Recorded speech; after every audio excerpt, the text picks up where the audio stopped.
Welcome to Starbound, where every star tells a story. Today, aliens underestimate humanity as primitive beings. And then we brought out our fleet. Let's get into the story. The air hung thick and hot, heavy with the stench of algae and desperation. Rusting metal groaned under the weight of Elias's boots as he navigated the precarious catwalks of the sunken city. Above, the Veskari sky lanes buzzed with sleek transports, their anti-grav engines humming a constant, arrogant drone that grated on Elias's nerves. Down here, amidst the flooded levels of Iskar, the Veskari were content to let humanity fester. "Scrap," Elias muttered, kicking at a loose pipe. It clattered down to the murky water below, startling a cloud of iridescent fish that scattered into the shadows. Scrap was all he seemed to find these days, but scrap at least meant survival. He reached his usual hunting ground, a half-submerged apartment complex that had once housed hundreds, now a skeletal reminder of a bygone era. The Veskari invasion had changed everything. Rising sea levels, a consequence of their reckless terraforming, had swallowed Iskar whole, driving its inhabitants to these precarious heights or worse. Elias squeezed through a gap in the corroded wall, his fingers brushing against something smooth and cold. It was a data chip wedged between two pipes, a relic of the past. Most were useless, corrupted by time and water damage, but sometimes they held whispers of a forgotten world. He wiped the grime off the chip, his fingers tracing the faded markings. It was old, older than anything he'd found before. A surge of anticipation rare in this drowned city coursed through him.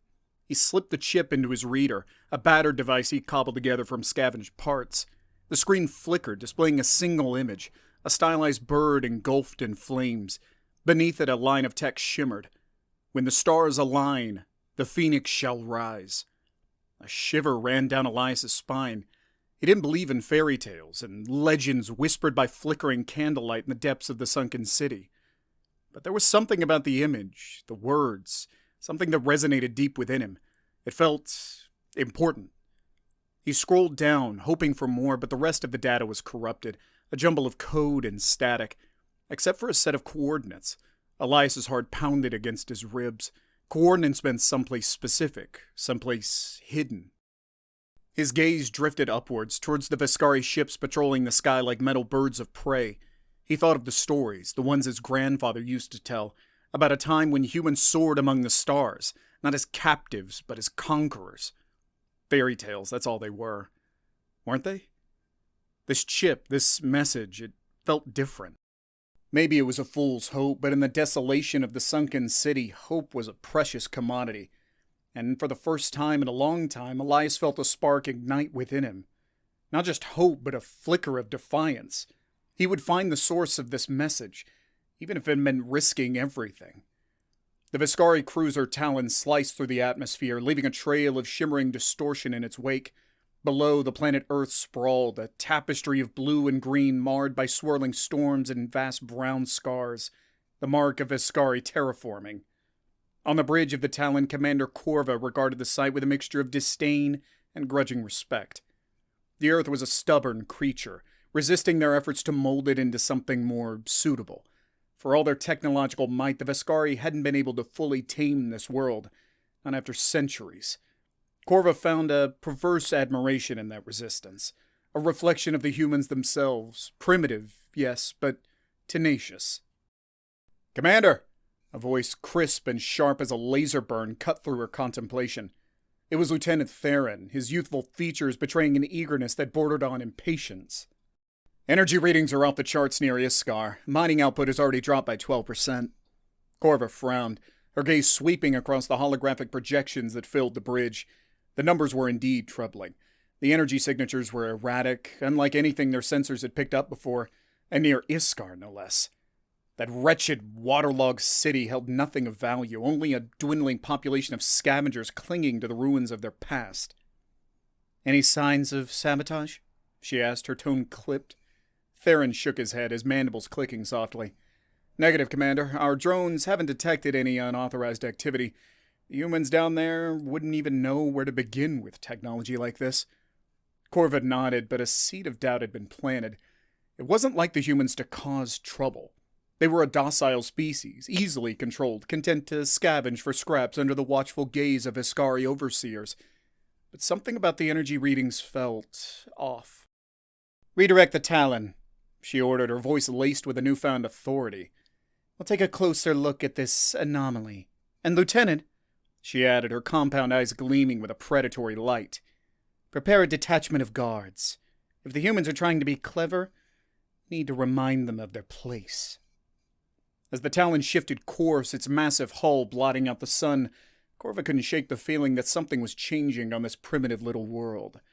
The humans may have been subdued, their spirits seemingly broken, but even a dying ember can spark a fire, and Corva, ever vigilant, had no intention of letting her guard down, not while she was responsible for keeping Earth under the iron gaze of the Veskari Empire. The tunnel reeked of damp earth and something else, something ancient and unnerving. Elias clutched the data chip, its cold surface a comfort against his racing pulse. He'd slipped past the Veskari patrols with a combination of luck and desperation, scaling the crumbling walls of the sunken city under the cover of a storm that mirrored the turmoil in his own heart. He was out. But now what? The coordinates burned into his memory, led to this tunnel, a forgotten passage hidden beneath the ruins. His grandfather's stories whispered of an underground network, a refuge for those who refused to bow to the Veskari.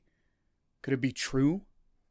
Each step forward felt like a betrayal of logic, yet he couldn't turn back. Not now. Not with the image of the burning bird seared into his mind, the cryptic message echoing in his ears. When the stars align, the phoenix shall rise. The tunnel opened into a vast cavern, the air suddenly warm and alive with the scent of pine and something floral, almost impossibly sweet. Light, soft and green, emanated from what seemed like a living tapestry of vines that draped from the ceiling. In the center of the chamber, a cluster of buildings nestled amongst the vegetation, constructed from a strange, luminous wood that pulsed with an inner light. As Elias stepped into the clearing, a figure emerged from the shadows.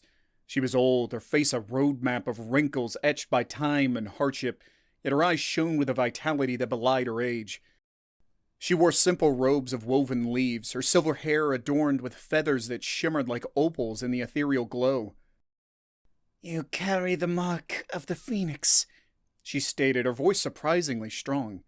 It wasn't a question. Elias instinctively clutched the data chip. "Who are you?" he asked, his voice hoarse with exhaustion and suspicion. A faint smile touched the woman's lips. "I am Lenora," she replied, "keeper of the Whisper Wind Grove. And you, young one, are the answer to a prayer whispered on the winds for generations." The words hung in the air, heavy with an implication he couldn't quite grasp. "Prayer? What do you mean? This chip?" He held it out. "It spoke of a phoenix. Is this place?" "The grove is but a sanctuary, a hidden ember of our past," Lenora explained, stepping closer. "The phoenix, that is something else entirely.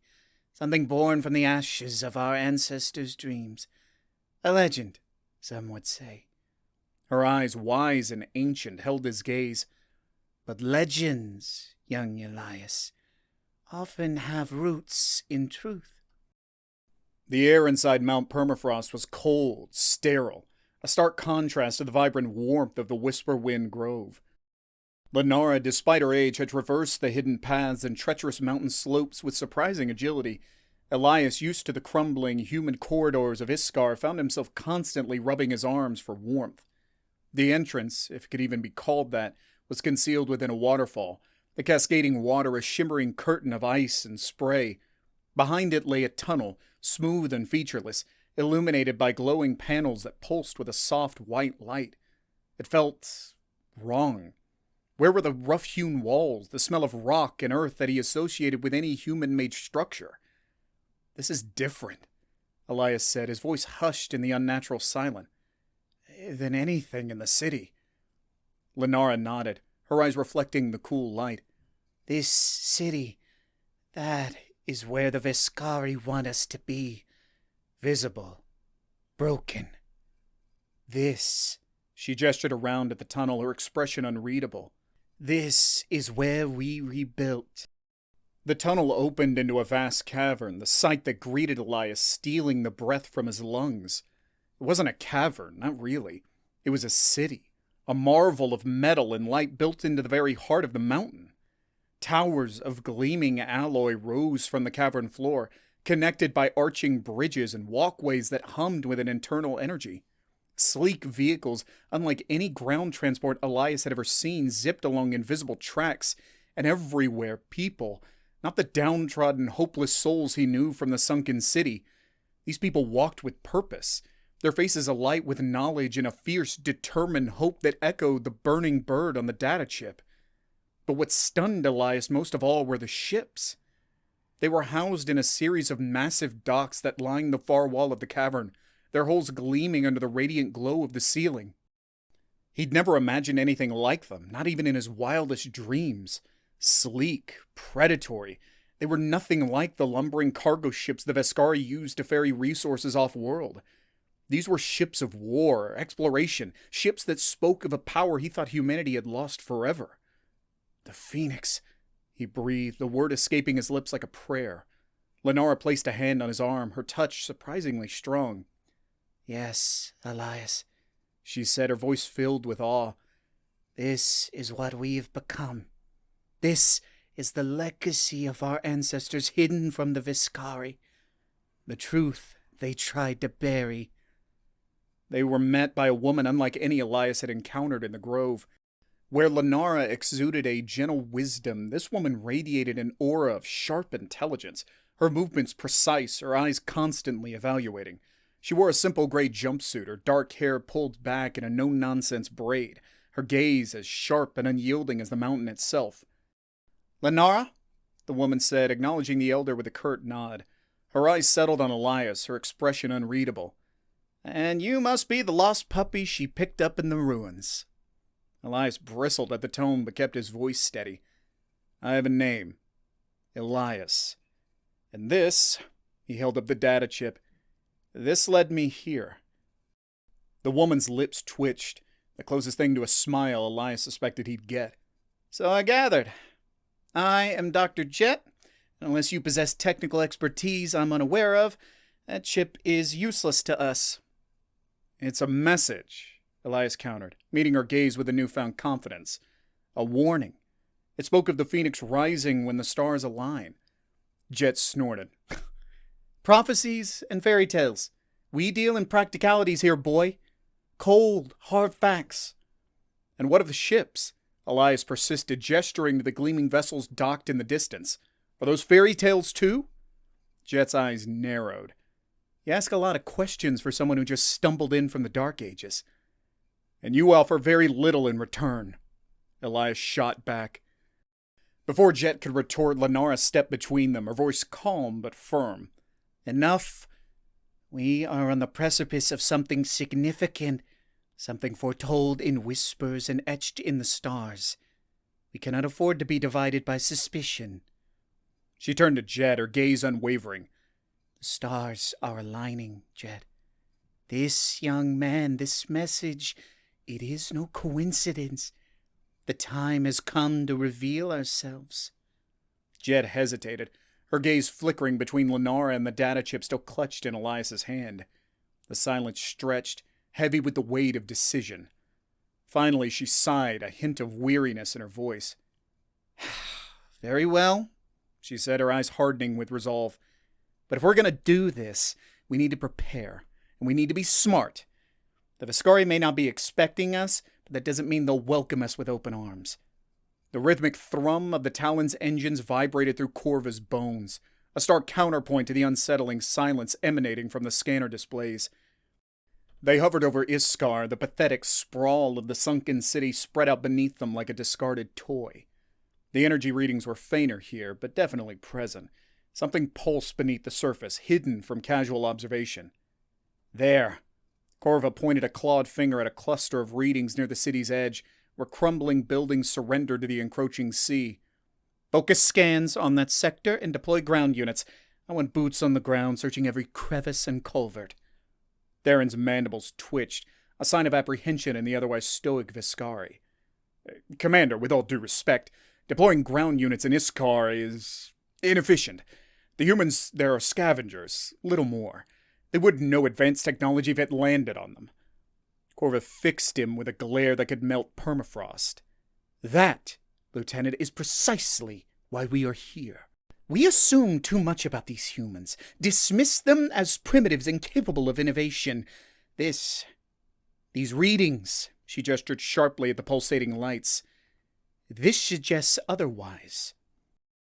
Theron bowed stiffly, his silence conveying his reluctance more than words ever could. Corva watched as his transport ships detached from the Talon's underbelly, descending towards the ravaged city like predatory wasps. She detested this planet, its human air clinging to her exoskeleton, its gravity a leaden weight compared to the lighter pull of her homeworld. But more than the planet, she loathed the insidious doubt that had taken root in her mind. The Veskari had conquered Earth centuries ago, their superior technology making short work of humanity's defenses, or so the stories went. Corva had grown up on tales of human weakness, their inability to adapt, their inevitable surrender to a species clearly destined to guide the galaxy. But these energy readings, they whispered a different story. A story of hidden potential, of secrets buried beneath layers of assumed inferiority. A tremor ran through the Talon, snapping Corva from her thoughts. "Report!" she barked, her voice echoing through the bridge. "Commander, we have a contact?" A sensor operator chirped, his voice tight with tension. "Multiple human settlements clustered around energy hotspots. They're fortified and armed, Commander. Crude projectile weapons, but armed?" Corva cut him off, a chill gripping her despite the heat that permeated the bridge. "Why would scavengers be armed?" The answer, when it came, was more terrifying than any weapon. From the depths of the ruined city, rising from the stagnant waters like phantoms, came a transmission. It was faint, distorted, but unmistakably human, and it spoke not of surrender, but of defiance. "This is a warning to all Veskari invaders. You have exploited our world, dismissed our strength, and underestimated our resolve. We are the inheritors of a legacy you sought to extinguish, and we will not be cowed any longer. Leave our planet, or face the consequences." The transmission ended abruptly, replaced by static that crackled with an almost palpable energy. Corva stared at the screen, her compound eyes wide with disbelief and a grudging sliver of admiration. No, this was impossible. Humans were primitive, broken. This was a desperate bluff, a pathetic attempt to scare off their rightful overlords. Wasn't it? But as the Talon shook again, this time from an explosion originating from the heart of the sunken city, a chilling thought wormed its way into Corva's mind. What if they were wrong? What if, in their arrogance, they had missed something vital, something powerful? This wasn't just a few scavengers with salvaged weapons. This was coordinated, planned, and those energy readings, they hinted at a level of technological sophistication the Veskari had dismissed as impossible. "Commander!" Theron's voice was a shaky rasp, his mandibles clicking rapidly. "What are your orders?" Corva drew herself up, her exoskeleton clicking into perfect alignment. She didn't have answers, not yet, but one thing was clear. This was no longer a simple investigation. This was war. And for the first time in her life, Corva felt a flicker of doubt, not in her abilities, but in the very foundation of her beliefs. Had the Veskari, in their quest for galactic dominance, made a grave and terrible miscalculation? The air shimmered, heat radiating from the endless dunes of the shifting sands. Even the sky above seemed to buckle under the oppressive glare of Etheria's twin suns. This desolate expanse, a graveyard of forgotten cities swallowed by the unrelenting desert, felt as far from the icy heart of Mount Permafrost as one could get. Yet it was here, amidst the whispering ghosts of humanity's past, that Elias faced his most daunting challenge. Gone was the initial awe he'd felt upon seeing the hidden city. The impossible ships, Jet, ever the pragmatist, had quickly brought him down to earth, reminding him that awe wouldn't be enough to sway those who clung to the familiar comfort of despair. They'd traveled for days in a sleek ground car, its advanced suspension systems barely a whisper against the shifting terrain. Lenara, radiating an almost unsettling calmness considering the circumstances, spent most of the journey in silent contemplation, her eyes fixed on the ever-changing horizon. Jet, on the other hand, was a whirlwind of activity, her fingers constantly dancing across the control panel, her sharp mind dissecting logistical puzzles with ruthless efficiency. Elias, caught between the two, struggled to reconcile the crushing weight of his newfound responsibility with the surging hope that threatened to consume him. A place called Oasis 5 was one of several hidden settlements scattered across the continent. These settlements, unlike the Whisperwind Grove, were purely practical, havens for those who sought refuge from the Veskari, but clung to a hard-won existence amongst the dunes. They were wary of outsiders, suspicious of anything that threatened the fragile balance they'd carved from the harsh landscape. "They won't believe it," Elias said, his voice barely a murmur against the whine of the wind, whipping across the ground car's hull. "Not until it's too late." Jet hunched over her console, spared him a quick glance, her expression unreadable. "Then it's a good thing belief is not a requirement for survival, isn't it?" "Belief is the foundation upon which civilizations are built, Jet," Lenara said, her voice soft but firm, cutting through the tension that had settled over them like a shroud. "Ours was built on technology, Lenara," Jet countered, her fingers never pausing in their restless dance across the controls. "And that technology failed us. What good is belief when faced with superior firepower, with an enemy who controls the very air you breathe?" "Belief," Lenara insisted, her gaze fixed on the distant horizon where the setting suns painted the dunes in hues of blood orange and bruised violet. "Belief gives us the strength to resist, even when all seems lost. It is the spark that ignites defiance, the whisper that reminds us of who we are, even in the darkest of times." Elias, caught between their contrasting viewpoints, felt a familiar unease settle in his gut. It was easy to be swept up in the wonder of the hidden city, the promise of the Phoenix, but out here, amongst the endless dunes and unforgiving skies, the reality of their situation settled upon him with a heavy weight of the desert itself. The Veskari were a force that had dominated humanity for centuries. How could they possibly hope to stand against them? The ground car lurched to a stop, tossing Elias forward against his restraints. Jet, her focus never wavering from the console, muttered a string of technical jargon as she ran diagnostics. Outside, the wind howled, a mournful song that echoed the desolation that stretched in all directions. "We're here," Jet announced, her voice betraying a hint of grim satisfaction. "Oasis 5. Let's see if we can convince these desert rats that the future is worth fighting for." The command center beneath Mount Permafrost throbbed with a nervous energy. Gone was the sterile calm Elias had first encountered, replaced by a frenetic dance of activity as technicians hunched over glowing consoles, their faces illuminated by the flickering data stream. Elias stood beside Lenara on a raised platform overlooking the cavern, the data chip now nestled securely in a reader projecting a holographic map of the surrounding area. Red icons pulsed ominously around Mount Permafrost, representing the encroaching Veskari forces. "They're converging," Jet reported from her position near the communication hub, her voice tight with controlled tension. "3 cruisers, multiple support ships, and ground troops, a lot of them." Elias swallowed, the enormity of what they were facing pressing down on him like the weight of the mountain itself. They had managed to rally several of the settlements, the promise of the Phoenix proving more persuasive than Jet had anticipated. But even with their combined strength, they were hopelessly outmatched. The Veskari had come for them in force, their arrogance replaced by cold, calculating fury. "Our scouts report increased activity from the Talon," a young technician announced, his voice barely a squeak. "They're jamming our long-range communications, attempting to isolate us." "They want to crush us before we can call for reinforcements," Jet said, her gaze fixed on the tactical display. "They still don't understand what they're dealing with.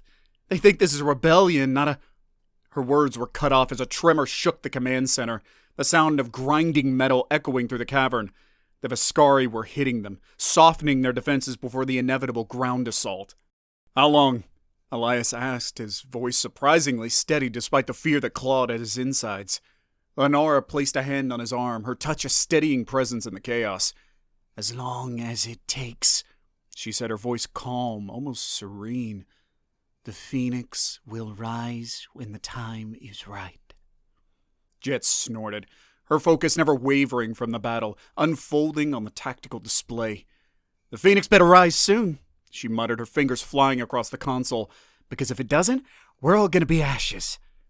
The next few hours blurred into a symphony of chaos and defiance. Outside, the mountains shuddered under the relentless Veskari bombardment.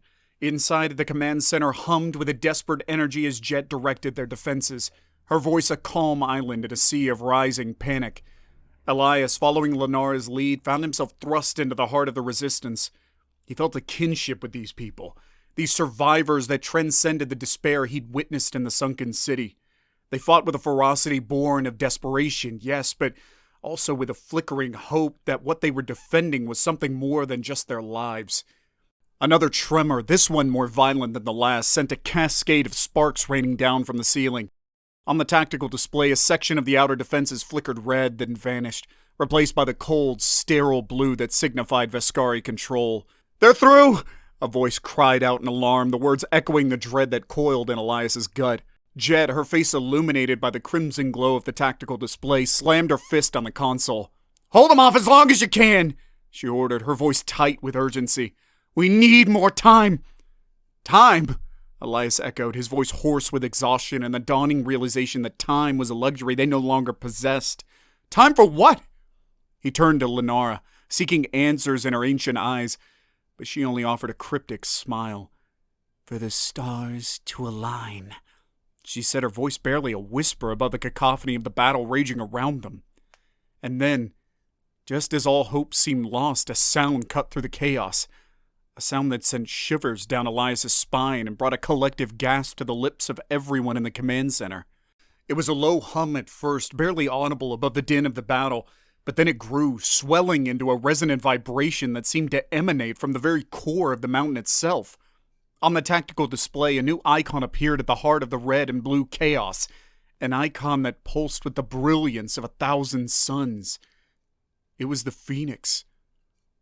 "By the stars," Jet breathed, her eyes wide with a mixture of awe and disbelief. It's activating." Lenara, her gaze fixed on the pulsing icon, nodded, a slow smile spreading across her wrinkled face. "The stars are aligned," she said, her voice filled with a quiet triumph. "The Phoenix ascends." The earth groaned, a wounded beast protesting the violence inflicted upon it. A blinding light, pure and incandescent, erupted from the shattered peak of Mount Permafrost, splitting the night sky like a divine blade. Elias, his hand gripping Lenara's, could only watch in stunned silence as the impossible unfolded before him. The heart of the mountain seemed to explode outward. Yet it was not rock and ice that spewed forth, but a sight more awe-inspiring than any legend he'd ever heard whispered in the depths of Iskar. A colossal starship, its hull shimmering with an energy field that seemed to warp the very air around it. It rose majestically from the depths, dwarfing the surrounding peaks like a titan awakened from slumber. The Phoenix. Its sleek, predatory lines were both familiar and alien, echoing the sleek ground cars Elias had seen in the hidden city, yet on a scale that defied comprehension. Weapons emplacements, dormant only moments before, now hummed with a power that made the air crackle. And at the fore of the vessel, emblazoned upon its prow like a defiant beacon, blazed the image that had haunted Elias's dreams since that fateful day in the sunken city. A bird of fire, wings spread in a gesture of both defiance and rebirth. On the tactical display, the Phoenix icon, once a solitary point of light amidst the encroaching enemy icons, now pulsed with an energy that dwarfed all else. Jet, her usual composure momentarily forgotten, stared at the image, her lips moving silently as if trying to grasp the impossible. "By the ancients," she whispered, her voice barely audible above the roar of the Phoenix's engines as they ignited, shaking the very foundations of the mountain. It's magnificent." Around them, the command center erupted in cheers. Technicians, soldiers, even the stoic guards at the entrance all watched in awe as humanity's might, hidden for so long beneath layers of rock and ice, was unleashed upon the world. Elias, still struggling to comprehend the sheer scale of what he was witnessing, felt a hand grip his arm. He turned to see Lenara, her eyes shining with an almost prophetic light. "You see, Elias," she said, her voice surprisingly strong amidst the tumult. "The whispers were true. The Phoenix has risen." Above the battle, which only moments before had seemed so desperate, so unwinnable, shifted in an instant. The Veskari cruisers, caught off guard by the sudden appearance of the Phoenix, scrambled their defenses, their energy shields flaring into existence. It was too late. The Phoenix with a grace... The Phoenix has risen. Above the battle, which only moments before had seemed so desperate, so unwinnable, shifted in an instant. The Veskari cruisers, caught off guard by the sudden appearance of the Phoenix, scrambled their defenses, their energy shields flaring into existence. It was too late. The Phoenix, with a grace that belied its colossal size, maneuvered into position, its weapons humming a symphony of barely contained power, and then it struck. Beams of energy blindingly bright lanced from the Phoenix's emplacements, slicing through the Veskari cruisers as if they were made of paper. Explosions lit up the sky, turning night into day as screams of surprise and terror crackled over the comm channels. The Veskari, so accustomed to their role as unchallenged masters, were reeling, their carefully crafted assault collapsing into disarray. On the tactical display, the red icons, which had moments before represented such a tangible threat, now flickered and vanished, their demise swift and absolute. Only the Talon, its shields holding against the Phoenix's initial onslaught, remained, a lone predator suddenly confronted with prey far more formidable than it had ever imagined. "Commander!" Theron's voice, usually so controlled, now crackled with a panic Corva had never heard from her seasoned lieutenant. Their flagship, it's unlike anything we've encountered. Our weapons, they're having no effect." Corva, her exoskeleton locked in a rigid posture, stared out at the holographic projection of the battle unfolding before her. The image of the Phoenix, its hull shimmering with an almost ethereal energy, filled her vision, blotting out everything she thought she knew about the humans she'd been raised to believe were beneath her. She had dismissed the stories, the whispers of a forgotten power, as nothing more than the desperate fantasies of a conquered people. Now, faced with the undeniable evidence of her mistake, she felt a chill grip her, a chill that had nothing to do with the carefully regulated temperature of the Talon's bridge. What had they unleashed upon the galaxy? The silence that followed the Phoenix's emergence was more deafening than the battle that had raged only moments before. Across the globe, Veskari outposts accustomed to the quiet hum of their unchallenged dominance were thrown into disarray. Dispatches, panicked and confused, flew across the vast network of the Veskari Empire, each carrying the same unbelievable news.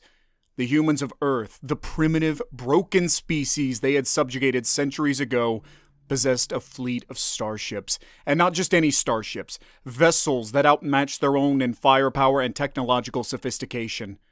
On the bridge of the Talon, now a lone survivor amidst a graveyard of Veskari might, the silence held a different weight. A suffocating pressure that pressed down on Corva with the force of 1,000 atmospheres. She stood, her exoskeleton locked in a posture of forced composure, as her crew, their usual arrogance replaced by a mixture of fear and bewilderment, scurried around her, attempting to make sense of the impossible. The tactical display, once a testament to Veskari supremacy, now mocked her with its stark depiction of their defeat. The red icons representing the once mighty Veskari fleet had vanished, wiped clean as if they'd never existed. Only the Phoenix remained, its icon pulsing with a vibrant energy that seemed to mock the Talon's dwindling power reserves. "Reports, Lieutenant," Corva commanded, her voice betraying none of the turmoil that raged within her. She needed facts, cold, hard data, not the emotional babble that threatened to overwhelm her carefully constructed worldview. Theron, his usual sharp efficiency replaced by a nervous twitching of his mandibles, approached her station, his forearms struggling to hold the data slate steady. "The other cruisers, they're gone, Commander. They're vaporized. No survivors." Corva nodded, already knowing the answer, but needing to hear it spoken aloud, if only to pierce the illusion that still clung to her like a shroud. "And the human settlements?" "Our ground units, they're reporting resistance, Commander." Theron stammered, his voice tight with a fear that Corva, despite her own mounting dread, found strangely satisfying. "Armed resistance, and those energy signatures, they're appearing all over the globe, Commander. It's like they're waiting for a signal. A signal The Phoenix. It wasn't just a ship, it was a symbol, a beacon that had awakened something dormant within the human spirit, something the Veskari, blinded by their own arrogance, had failed to anticipate. And now that dormant power, fueled by centuries of resentment and a yearning for freedom, was erupting across the globe, threatening to shatter the illusion of control that the Veskari had so carefully constructed. "Commander," Theron's voice, a desperate rasp, broke through her contemplation. "What are your orders? We can't." His words were cut off as a wave of static washed over the bridge, the lights flickering erratically. Then, a voice, strong and resonant, filled the comms, a voice that spoke not of surrender, but of defiance. "This is Elias of the Phoenix. To all Veskari vessels within the system, your reign of oppression is at an end. We are the inheritors of Earth, and we will no longer tolerate your presence on our world. Leave now, with whatever vessels remain, and pray that we will one day forget today." The transmission ended, leaving a ringing silence in its wake. Corva, her compound eyes fixed on the pulsing icon that represented the source of that voice, that challenge, felt a tremor run through her. Not of fear, but of something altogether more unsettling. Respect. "Lieutenant," Corva said, turning away from the tactical display, her gaze fixed on the vast swirling expanse of the galaxy beyond the Talon's viewports. "Set course for the nearest Veskari outpost, and prepare a full report. It seems we have much to discuss with our superiors." As the Talon, its hull battered but not broken, limped away from Earth, leaving in its wake the burning remnants of its shattered fleet, Corva couldn't shake the feeling that this was not an ending, but a beginning. The humans of Earth, those she had dismissed as primitives, had proven themselves to be something far more formidable, far more resilient than she could have ever imagined. Some years later, the Veskari cruiser designated Harmony, its hull gleaming new and deliberately devoid of the usual markings of military might, hung in the vast emptiness between two dying stars. Its presence was a stark anomaly amidst the swirling nebula and glittering dust clouds, a symbol of order in a region of space where chaos reigned. Aboard the Harmony, anticipation laced with a healthy dose of trepidation crackled in the air like a gathering storm. Corva adjusted her uniform, a crisp fabric, a stark contrast to the turmoil that churned within her. Gone was the rigid certainty that had once defined her, replaced by a gnawing uncertainty that felt both terrifying and strangely liberating. The events at Earth had sent shockwaves through the Veskari Empire, shattering the illusion of their unchallenged dominance. The reports she had sent, initially met with disbelief and outrage, had ultimately forced the Veskari High Command to acknowledge a truth they'd long sought to ignore. The humans, those they had deemed primitive, were now a force to be reckoned with. The Harmony's purpose, audacious in its simplicity, was the most tangible consequence of that realization. A diplomatic vessel, dispatched to negotiate with the very species they spent centuries subjugating. Corva, once a staunch advocate for human containment, now found herself thrust into the unlikely role of a peacemaker. It was a burden she never sought, yet one she couldn't bring herself to shirk. "They're hailing us again, Commander," Theron announced, his voice subdued, his usual eagerness tempered by the weight of their mission. Corva nodded, her gaze drawn to the main view screen where a holographic image flickered into existence. It depicted a starship unlike any Corva had ever witnessed, even in the heat of battle against the Phoenix. This vessel, smaller and sleeker than its colossal counterpart, pulsed with an understated power that spoke of precision rather than brute force. "Shall I respond, Commander?" Theron asked, his mandibles clicking softly, betraying a nervousness that Corva suspected he himself wasn't fully aware of. "Yes," Corva said, straightening her shoulders and drawing upon a wellspring of resolve she hadn't realized she possessed. "Open a channel. And, Lieutenant..." "Yes, Commander." "Let's see if we can mend what we've broken." The image on the view screen rippled, resolving into a much clearer picture. Standing on the bridge of the Aurora, framed by a swirling nebula that burned with 1,000 iridescent hues, was a human male. Beside him stood Lenara, her presence radiating an aura of serenity that seemed to calm the very airwaves between them. Her hand rested lightly on the arm of a woman Corva recognized from the intelligence reports, Dr. Jet, the architect of humanity's technological resurgence.